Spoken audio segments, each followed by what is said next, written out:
Welcome to અનસલી foods. Friends, આજે આપણે એક પંજાબી સબ્જી પાલક પનીર કોફતા કરી બનાવીશું. માસ્ટર શેફ સંજીવ કપૂરની આ સિગ્નેચર ડિશ છે અને ઘણા રેસ્ટોરન્ટમાં તેને શામ સવેરા તરીકે પણ સર્વ કરવામાં આવે છે. આ રેસીપી આજે આપણે 2 સ્ટેપમાં બનાવીશું. સૌથી પહેલાં આપણે પાલક પનીરના કોફતા તૈયાર કરીશું અને પછી એના માટેની ગ્રેવી તૈયાર કરીશું. તો અહીં મેં 1 બંચ જેટલી પાલક લીધી છે અને આપણે તેને 5 મિનિટ માટે ઉકળતા પાણીમાં બ્લાન્ચ કરી લેવાની છે. 5 મિનિટ પછી પાલક એકદમ શ્રિંક થઈ ગઈ છે.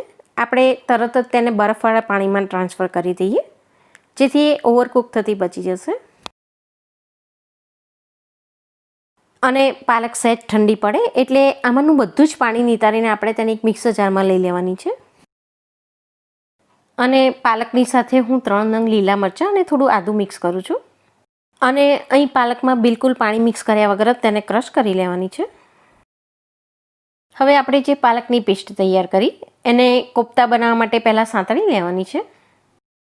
તો એના માટે અહીં મેં 1 ટેબલસ્પૂન જેટલું ઘી લીધું છે. અહીં તમે ઓઇલ કે બટર પણ લઈ શકો છો. પાલકની પેસ્ટને આપણે પેનમાં લઈ લઈએ. અહીં પાલકને મેં બિલકુલ પાણી નાખ્યા વગર જ ક્રશ કરી લીધી છે.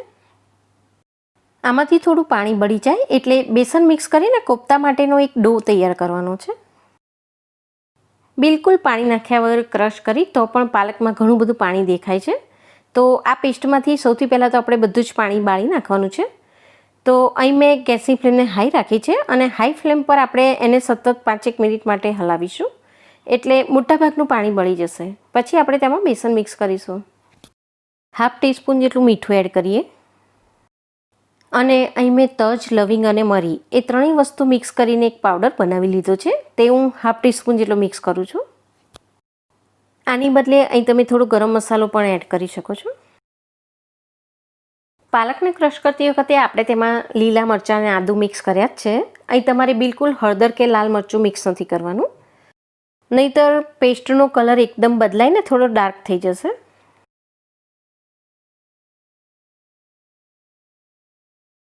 પાંચ મિનિટ પછી આપણે જોઈ રહ્યા છીએ કે પાલકમાંથી મોટાભાગનું પાણી બળી ગયું છે અને કિનારીથી આ રીતે ઘી પણ છૂટવા લાગ્યું છે. આ સ્ટેજ પર આપણે તેમાં બેસન મિક્સ કરીએ. અહીં મેં અડધો કપ જેટલું બેસન શેક્યા વગરનું કાચું જ લઈને મિક્સ કર્યું છે. બેસન મિક્સ કરવાથી પાલકની પેસ્ટ સરસ રીતે બંધાઈ પણ જશે અને કોફતા બનાવી શકાય એવી ડો જેવી કન્સિસ્ટન્સીમાં પણ આવી જશે. હવે અહીં બેસન મિક્સ કર્યા પછી આ મિશ્રણ પેન છોડી દે, પેનમાં સ્ટીક થતું બિલકુલ બંધ થઈ જાય અને આમાંથી કોફતા બનાવી શકીએ એવું થોડું ડ્રાય થઈ જાય ત્યાં સુધી આપણે તેને સાંતળી લેવાનું છે. હાઈ ફ્લેમ પર સાંતળશો તો જલ્દીથી પાણી બળી જશે અને ખૂબ જ ઝડપથી પેસ્ટ તૈયાર થઈ જશે. 5 થી 6 મિનિટ જેટલો જ સમય લાગે છે.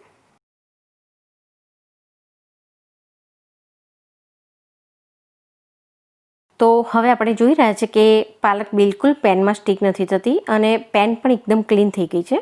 એનું સરસ બાઇન્ડિંગ થઈ ગયું છે. તો આ સ્ટેજ પર આપણે ગેસને બંધ કરી દઈએ અને જલ્દી ઠંડી પડી જાય એટલા માટે આપણે તેને એક પ્લેટમાં લઈ લઈએ. હવે એ પાલક એકદમ ઠંડી પડી જાય પછી જ આપણે તેમાંથી કોફતા બનાવવાના છે. તો ચાલો પાલકને ઠંડી થવા દઈએ અને આપણે ગ્રેવી માટેના ટામેટાં સાંતળી લઈએ. એ જ પેનને ફરી સાફ કરીને તેમાં મેં 1 ટેબલસ્પૂન જેટલું ઘી લઈ લીધું છે. ઘી હલકું ગરમ થાય એટલે તેમાં થોડા ડ્રાય મસાલા સાંતળી લઈએ. તો 1 ટીસ્પૂન જેટલું જીરું સાથે 3 થી 4 જેટલા લવિંગ, 5 નંગ ઇલાયચી સાથે હું અહીં અડધું સ્ટાર એનસ, જેને હિન્દીમાં ચક્રફૂલ કહેવાય છે, તે એડ કરું છું. બિલકુલ ઓપ્શનલ છે, તમારી પાસે હોય તો જ એડ કરજો. સાથે તજની 1 સ્ટીક, 2 સૂકા લાલ મરચાં અને 2 તમાલપત્ર એડ કરીએ. લો ફ્લેમ પર 1 મિનિટ માટે આ બધા જ મસાલાને સાંતળી લઈએ. ડ્રાય મસાલા સાંતળી લીધા પછી હું તેમાં 2 નંગ લીલા મરચાં અને થોડું આદું મિક્સ કરું છું. આજે આ રેસીપી હું વિધાઉટ ઓનિયન ગાર્લિક બનાવી રહી છું. અહીં જો તમારે ઓનિયન અને ગાર્લિક મિક્સ કરવા હોય તો આ સ્ટેજ પર પહેલાં તેને સાંતળી લેવાના, પછી તેમાં ટામેટાં મિક્સ કરવાના. હું આમાં અત્યારે ટામેટાં એડ કરી દઉં છું. તો ગ્રેવી બનાવવા માટે અહીં મેં મીડિયમ સાઇઝના 5 નંગ અરાઉન્ડ 250 ગ્રામ જેટલા ટામેટાં લીધા છે. અને હવે ટામેટાં એકદમ સોફ્ટ થઈ જાય ત્યાં સુધી આપણે તેને સાંતળી લેવાના છે. અહીં આપણે તેમાં થોડા મસાલા પણ મિક્સ કરી દઈએ. હું અહીં 1/4 ટીસ્પૂન હળદર અને સાથે હાફ ટીસ્પૂન જેટલું કાશ્મીરી લાલ મરચું મિક્સ કરું છું. અને અહીં ટામેટાં જલ્દી સોફ્ટ થઈ જાય એટલે તેમાં હાફ ટીસ્પૂન જેટલું મીઠું પણ એડ કરી દઈએ. અને સાથે હું અહીં 6 થી 7 નંગ જેટલા કાજુ પણ એડ કરું છું. થોડા કાજુ એડ કરવાથી ગ્રેવીનું ટેક્સચર એકદમ થીક તૈયાર થશે અને એનો ટેસ્ટ પણ એકદમ રીચ બનશે. હવે મીડિયમ ફ્લેમ પર ટામેટાં એકદમ સોફ્ટ ના થઈ જાય ત્યાં સુધી આપણે તેને સાંતળી લેવાના છે.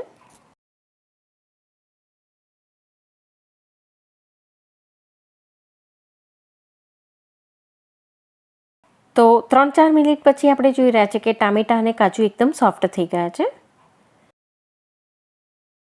તો આ સ્ટેજ પર ગેસને બંધ કરી દઈએ અને આ એકદમ ઠંડા પડે પછી જ તમારે એને મિક્સરમાં ક્રશ કરવાના છે.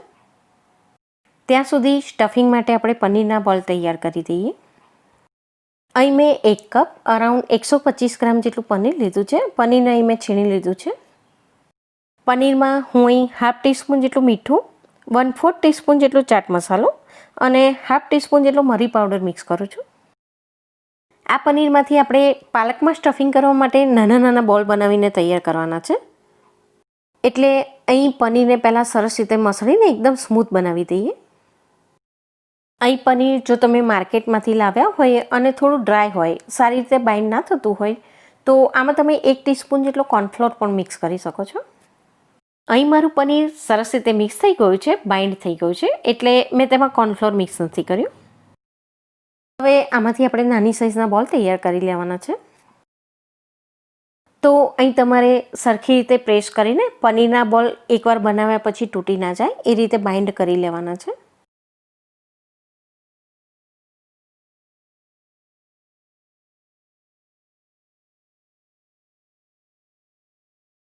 તો ફ્રેન્ડ્સ, થોડા મસાલા મિક્સ કરીને અહીં મેં પનીરના નાના નાના બોલ તૈયાર કરી લીધા છે. આ બોલને આપણે થોડીક વાર માટે સાઈડમાં મૂકી દઈએ. અને આપણી પાલકની પેસ્ટ પણ હવે ઠંડી થઈ ગઈ છે. આપણે તેને સહેજ મસળી અને થોડી સ્મૂથ બનાવી દઈએ.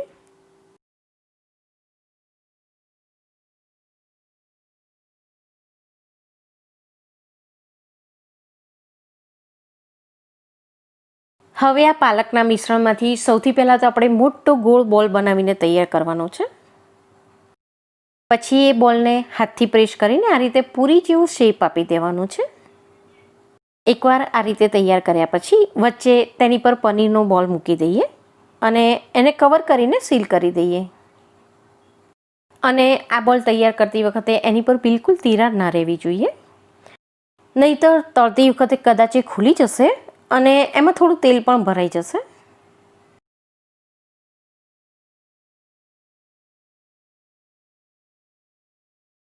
ફ્રેન્ડ્સ, અહીં આપણે પાલક અને પનીર મિક્સ કરીને કોફતા બનાવ્યા અને ટામેટાની ગ્રેવી તૈયાર કરી.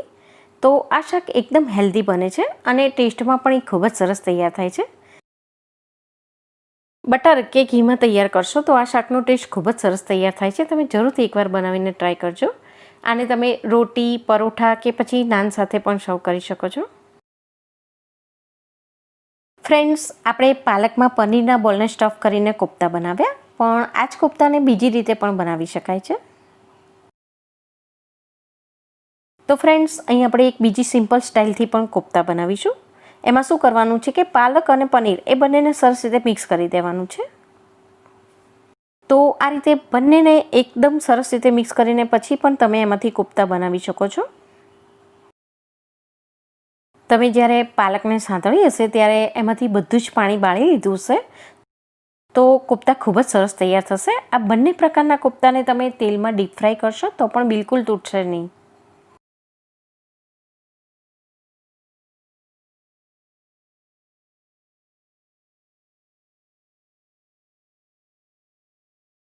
તો અહીં મેં પાલક અને પનીરના બોલ તૈયાર કરી લીધા છે. હવે થોડા મેદાથી તેને કોટ કરી લઈએ. તો કોફતામાં આ રીતે ઉપર થોડો મેદો લગાવીને પછી તમે તેલમાં ડીપ ફ્રાય કરશો તો એનું ઉપરનું લેયર એકદમ ક્રિસ્પી બનશે. અને એકવાર કોફતા તૈયાર થઈ જાય પછી આપણે તેને કરી ગ્રેવીમાં મિક્સ કરવાના છે.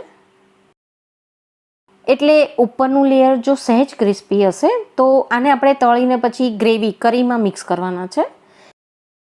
એટલે ઉપરનું લેયર થોડું કડક હશે તો ગરમ ગરમ ગ્રેવીમાં જ્યારે તમે કોફતા મિક્સ કરશો તો એ બિલકુલ સ્પ્રેડ નહીં થાય.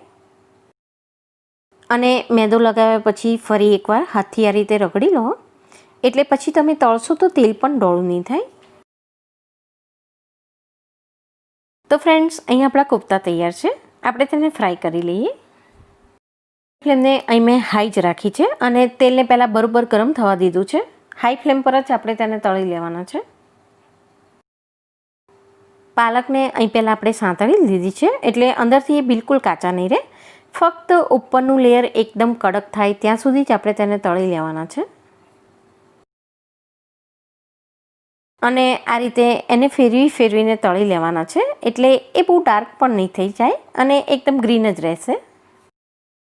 આ રીતે પાલક અને પનીરના બોલ તૈયાર કરીને તમે ગ્રીન ચટણી કે ટોમેટો સોસ સાથે એક સ્ટાર્ટર રેસીપી તરીકે પણ સર્વ કરી શકો છો. તો અહીં આપણા કોફતા તૈયાર થઈ ગયા છે. આપણે તેને તેલની બહાર લઈ લઈએ. તો અહીં આપણા કોફતા ખૂબ જ સરસ તૈયાર થયા છે અને બીજા જે આપણે કોફતા તૈયાર કર્યા છે તેને પણ આપણે તળી લઈએ.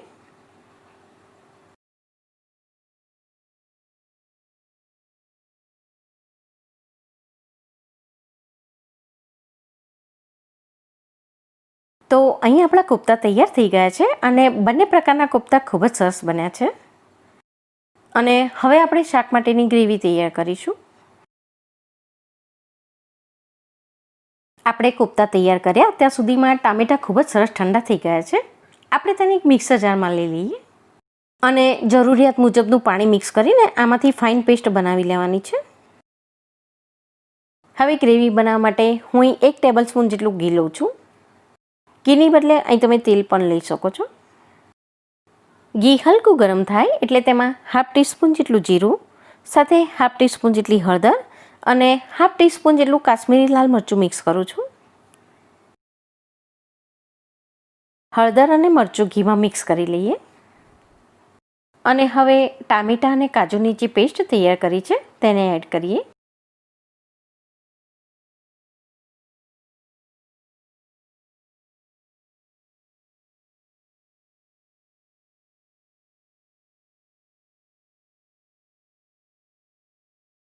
ટામેટાને સાંતળતી વખતે તેને સોફ્ટ કરવા માટે આપણે તેમાં હાફ ટીસ્પૂન જેટલું મીઠું એડ કરેલું અને બીજું હાફ ટીસ્પૂન જેટલું મીઠું હું અહીં ગ્રેવીમાં એડ કરું છું. મીઠું એડ કર્યા પછી ગ્રેવીને એકવાર તમારે ટેસ્ટ કરી લેવાની. સાથે 1/4 ટીસ્પૂન જેટલો ગરમ મસાલો અને 1 ટીસ્પૂન કસૂરી મેથીને આ રીતે હાથથી મસળીને મિક્સ કરી દઈએ.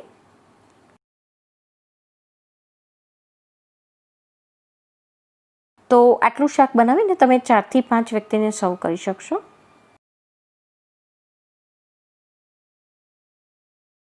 ગ્રેવીમાં 1 ટીસ્પૂન જેટલું ધાણા જીરું અને સાથે હું 1 ટીસ્પૂન જેટલી ખાંડ પણ મિક્સ કરું છું. ખાંડ અહીં ઓપ્શનલ છે, પણ થોડી મિક્સ કરશો તો ગ્રેવીનો ટેસ્ટ ખૂબ જ સરસ તૈયાર થશે. ટામેટાં ક્રશ કરી લીધા પછી મિક્સર જારને ક્લીન કરવા માટે તેમાં થોડું પાણી નાખીને આ રીતે મેં લઈ લીધું છે, તેને હું એડ કરું છું. શાકની ગ્રેવી અહીં આપણે મીડિયમ જ તૈયાર કરવાની છે. એકદમ પાતળી પણ નથી રાખવાની અને બહુ થીક પણ ના થઈ જવી જોઈએ. બધા જ મસાલા ગ્રેવીમાં સરસ રીતે મિક્સ થઈ જાય એટલા માટે ઢાંકીને ગ્રેવીને 2 મિનિટ માટે આપણે થવા દઈએ. તો હું લીડથી કવર કરી દઉં છું.